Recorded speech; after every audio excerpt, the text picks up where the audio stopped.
Lorsque l'armée de Ménélik a parcouru les 80 kilomètres séparant Addis-Abeba de Gourou pendant 3 mois, il n'y avait aucun sentiment de soif, de faim ou d'épuisement parmi notre peuple. En fait, lorsque nous sommes arrivés, que nous nous sommes battus et que nous avons libéré notre pays de cette souillure, il n'y avait pas une seule personne qui craignait de mourir. En ce qui concerne les mitrailleuses et les diverses autres armes, Akaki Zaraf s'est sacrifié pour son pays, pour l'Éthiopie.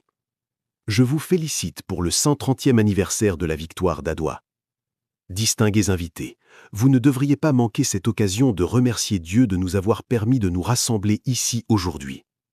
À ma connaissance, Gizawa Entertainment, qui a travaillé sans relâche au cours des 7 ou 8 dernières années, mérite de grands remerciements pour avoir présenté l'héroïsme de nos ancêtres et de nos mères à la nouvelle génération sous cette forme.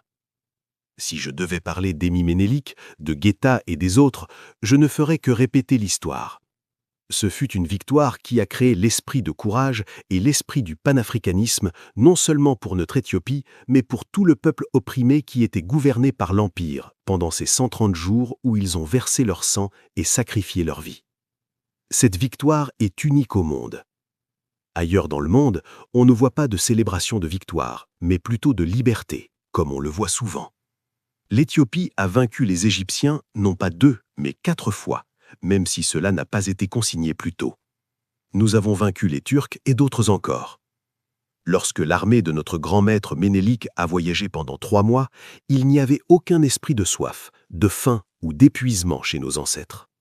En fait, il disait « Quand arriverons-nous enfin pour nous battre et sortir notre pays de ce pétrin ?»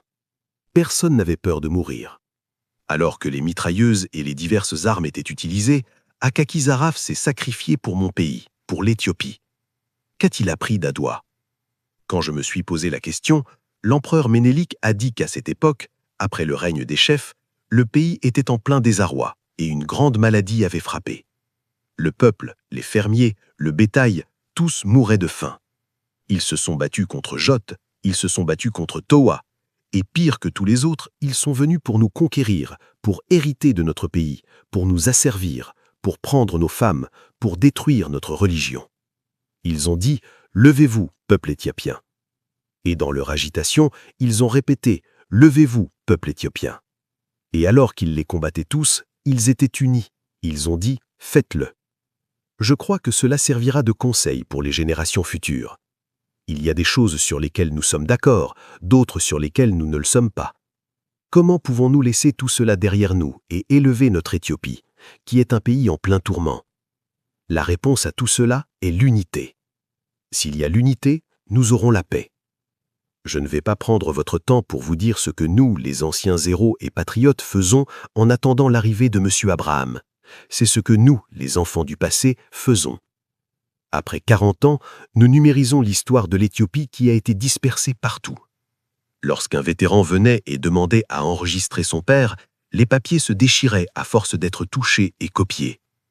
À une occasion, lorsque le vice-premier ministre a visité notre association, nous en avons parlé et ils ont dit « nous le ferons ». Finalement, ils ont dit qu'ils ne le feraient pas. En collaborant avec l'université d'Addis-Abeba et en discutant avec certains experts, nous avons numérisé 80% de l'histoire éthiopienne conservée à l'université. De plus, comme vous le savez, la force de défense éthiopienne a été fondée après la bataille d'Adwa. Ce que nous appelons aujourd'hui la force de défense tire son origine de cette époque.